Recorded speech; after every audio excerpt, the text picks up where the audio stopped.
नमस्कार मित्रांनो. तर पुन्हा कर्तव्य आहे या मालिकेमध्ये आपल्याला असं पाहायला मिळतं की वसुंधरा आपल्या आईवडिलांशी बोलून फोन ठेवते. तिच्या डोळ्यात पाणी असतं. आकाश तिच्याजवळ येतो आणि म्हणतो की वसुंधरा, काय झालं, तुमच्या डोळ्यात पाणी का? तेव्हा वसुंधरा म्हणते की आकाशराव, घरचे किती खुश आहेत ना, आणि मुलंही किती खुश आहेत. खरंच खूप छान वाटतं हे सगळं बघून. आकाश म्हणतो की हो, असणारच ना, सगळं छान आहे वसुंधरा, चला आपण आतमध्ये जाऊन सेलिब्रेट करूया. असं म्हटल्यानंतर ते दोघं जातात. इकडे शार्दूल तनतन करत बाहेर गाडीवर येऊन बसतो. त्याच्या मागे त्याचा तो फ्रेंडसुद्धा बसतो. विशाखा तिथून जात असते. ती बघते की शार्दूल रानडेंच्या घरातून निघून दुसरीकडे चाललेला आहे. ती म्हणते की नक्की ह्या शार्दूलचं आणि रानडेंचं कनेक्शन काय? तो इथून का निघाला? नक्की काहीतरी गडबड आहे, कुठेतरी पाणी मुरते आणि याला वसुंधराबद्दल एवढा राग का? चला आपणच शोधून काढू. असं म्हणून ती स्वतः रानड्यांच्या घरात जाते आणि म्हणते की काही नाही, इथूनच जातो ते, म्हटलं तुमची भेट घेऊन जावं. तिचे आईवडील या ना, बसा म्हणतात. खुशालीने तुम्ही कसे आहात हे विचारायला लागतात. तेव्हा विशाखा आपलं गोल गोल फिरवत विचारते की हां, तुमचा मुलगा कुठे आहे? तेव्हा तिचे आईवडील चाचपडत म्हणतात की तो बाहेर असतो ना, बाहेरगावीच सेटल झालाय. तेव्हा विशाखा म्हणते की हो, म्हणजे पटत नाही तर तिकडेच सेटल झालाय. ते दोघं आपले चुपचाप बसलेले असतात. विशाखा म्हणते की हे माझ्यापासून काहीतरी लपवत आहेत, लवकरच शोधून काढलं पाहिजे. तिचे आईवडील खा ना, दिवाळी खा असं बोलत असतात. तेव्हा विशाखा नाही, जाते असं म्हणून ती तिथून जायला लागते. ती म्हणते की नक्कीच ह्या लकीचा आणि यांचा काहीतरी संबंध आहे, तिथे पोहोचायलाच हवं. इकडे अजून लकी गिफ्ट बदलून आला नाही म्हणून कालवा चाललेला असतो. अखिला जयश्री सारखी विचारत असते, अरे का त्या लकीचा पत्ता लागला की नाही? नेमकं आमच्याच गिफ्टच्या वेळेस कसं फॉल्टी गिफ्ट निघालं काय माहिती. मी ना त्याला जाऊच द्यायला नको होतं. ते गिफ्ट काय नंतरसुद्धा बदलता आलं असतं. त्याला ना नक्कीच कशाचा तरी राग आला असणार आहे. माधवराव म्हणतात की अगं, त्याला राग आला होता तर आपण बोलायचो ना, आपलं पण भांडण मिटवलं असतं, जास्तच काय तर माफीसुद्धा मागितली असती, एवढं काय मग रुसायचं. तेव्हा जयश्री म्हणते की आता काय करायचं? आणि तो गिफ्ट बदलायला गेला होता ना? तेव्हा अखिल म्हणतो की हां, म्हणजे तो गिफ्टवाल्या दुकानात तर असूच शकतो. हे ऐकल्यावर आकाशसुद्धा लकीचा फोन लागत नाही आहे म्हणून बाहेर येऊन बघतो तर सगळेजण लकीला शोधत असतात. तेव्हा अखिल म्हणतो की थांबा, त्या गिफ्ट रॅपवर त्याचा नंबर असेल, मी फोन करून विचारतो. म्हणून तो फोन करून विचारतो तर तिथे तो माणूस चेंज करायला आलाच नाही हे सांगतो. अखिल म्हणतो की तो तिथे गेला नाही आहे, मग नक्की गेला कुठे? जयश्री म्हणते की अरे, त्या दिवशी सारखं तर नसेल ना झालं, त्याचा ॲक्सिडेंट वगैरे. माधव म्हणतो की जयश्री शांत बस, फार काही विचार करू नकोस, काहीही होणार नाही त्याला. जयश्री म्हणते की असं कसं हो, त्याला मी मुलगा मानले आणि त्याच्याशिवाय मला खरंच पटत नाही आहे हे सगळं. हे ऐकल्यानंतर आकाश म्हणतो की ठीक आहे, मी शोधायला जातो, तो फोन करतो. अखिलसुद्धा म्हणतो की मी त्या दुकानावर जाऊन बघतो. म्हणून ते बाहेर जातात. इकडे वसुंधरा येते आणि म्हणते की आई, जेवायला वाढूया का?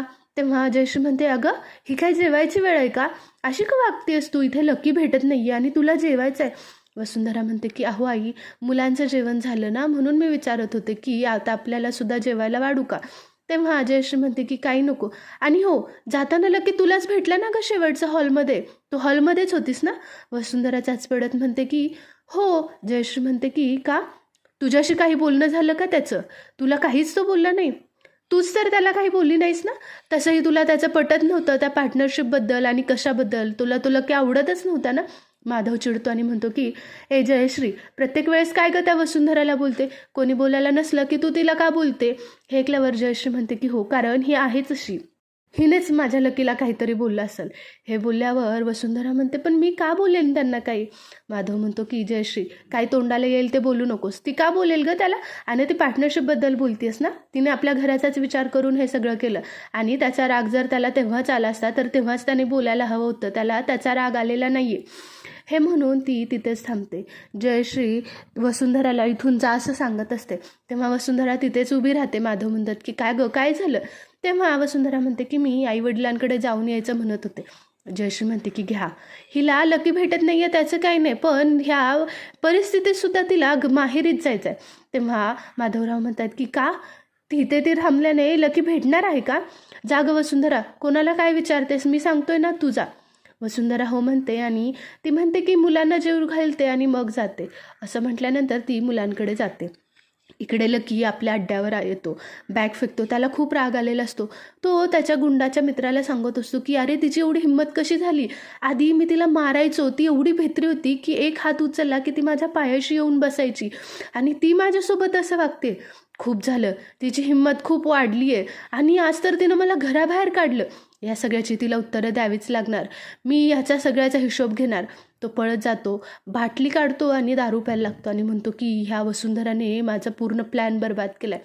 मी हिला असा सोडणार नाही. हिचा मी पूर्ण बदला घेणार. हिची एवढी हिंमत होती आहे माझ्या प्लॅनमध्ये ढवळाढवळ करण्याची. वसुंधरा, मी तुला बघ फक्त कसा बरबाद करतो ते, असं म्हणत असते. इकडे वसुंधरा आपल्या आईवडिलांच्या घरी जाते. आई तिला जबरदस्तीने चकली खाऊ घालत असते. वसुंधरा म्हणते की अहो बास, किती दिवाळी वाढता. तेव्हा तिची आई म्हणते खा गं, तुला चकली आवडतेत ना म्हणून मुद्दाम जास्त केलं. हे ऐकल्यानंतर ते खायला लागतात. सगळेजण खूप खुश असतात. ते म्हणतात की बरं झालं तो गेला, आत्ता कुठे आम्हाला फ्री असल्यासारखं वाटतंय. तेव्हा वसुंधरा म्हणते की अहो बाबा, मला असं वाटतं ना, तो आत्ता गेला असला ना तरी तो परत नक्की येणार. नक्की कुठेतरी काहीतरी गडबड आहे. तो असाच जाणाऱ्यातला माणूस नाही आहे. आपल्याला लवकरच त्याचा कायमचा बंदोबस्त करायला हवा. तेव्हा बाबा म्हणतात की बरं झालं तुला त्यावेळेस ते सुचलं म्हणून तो असा तरी गेला, नाही तर तो गेला नसता. हे ऐकल्यावर त्याची आई म्हणते की हो ना वसू बाळा, तुझा आनंद खरंच आता आम्हाला बघायचा आहे. तू आपल्या मुलांना आणि आकाशाळांना घेऊन जेवायलाच ये. असं म्हणून वसुंधरा म्हणते की माझ्याकडे एक प्लॅन आहे त्याला पूर्णपणे अडकवण्याचा, म्हणून ते आपल्या आईवडिलांना प्लॅन सांगत बसते. इकडे अजूनसुद्धा जयश्री तोंड पाडून बसलेली असते की लकी आलेलाच नाही आहे. हे ऐकल्यानंतर माधव तिला समजावून सांगत असतो की अगं बास कर, किती वेळा फोन करणार आहेस, करायचा असता त्याला फोन तर त्याने कधीच केला असता आणि तुझा सारखा फोन करून तो नंतर काय फोन ऑन होणार आहे का. तेव्हा जयश्री नाही म्हणते. तेवढ्यात वसुंधरा माहेरून येते आणि म्हणते की जयश्री म्हणते लवकर आलीस. हे ऐकल्यावर वसुंधरा म्हणते की अहो ती रिक्षा भेटायला वेळ झाली. जयश्री आपल्या नेहमीप्रमाणे तोंड वाकडं करते. तेव्हा ती म्हणते की लकी भेटला नाही ना अजून. तेव्हा ते म्हणतात की नाही भेटला. तेव्हा ती म्हणते मग मी खिचडी करते, थोडंसं खाऊ घाला. जयश्री म्हणते की नाही, सकाळी अवनी डोक्यावर बसली म्हणून मी थोडीशी तरी खाल्ली, मला आता अजिबात भूक नाही आहे. जोपर्यंत लकी भेटत नाही तोपर्यंत मी जेवणारसुद्धा नाही. वसुंधरा म्हणते की मी थोडी खिचडी करते, आपण सगळे खाऊ. माधवराव म्हणतात की हो बाळा तू कर. ते आपल्या बेडरूममध्ये जाते, चेंज करते. आकाश लकीला फोन करत असतो. तेव्हा वसुंधरा म्हणते की अहो एवढं का फोन करताय, तो येईल की. तेव्हा आकाश म्हणतो की असं का बोलताय वसुंधरा तुम्ही, अहो तो माझा पार्टनर आहे आणि त्यानं माझा फोन उचलायला हवा. तेव्हा वसुंधरा म्हणते की अहो पण तुम्ही तुमची कामं करूच शकता ना.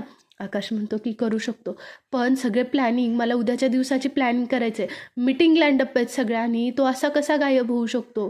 वसुंधरा सारखं आपण स्वतः काम करू शकतो हे सांगत असतो. तेव्हा आकाश म्हणतो की का हो वसुंधरा, तुम्ही माझ्याशी असं का बोलताय, तुम्हाला असं का वाटतंय की तो लकी माघारी परत कधीच येणार नाही, नक्की काहीतरी गडबड आहे. तेव्हा वसुंधरा म्हणते की नाही असं काही, मग तुम्ही मला असं का सांगताय की मी एकटा काम करू शकतो. वसुंधरा, मला हे अजिबात पटत नाही आहे, हे असं वसुंधराला सांगायला लागतो. वसुंधरा आकाशच्या काळजीत पडते. इथेच पुन्हा कर्तव्य आहेचा भाग संपतो. तुम्हाला आपल्या चॅनलवरचे अपडेट्स आवडत असतील तर आपल्या चॅनलला लाईक करा, शेअर करा आणि सबस्क्राईब करायला विसरू नका. थँक्यू.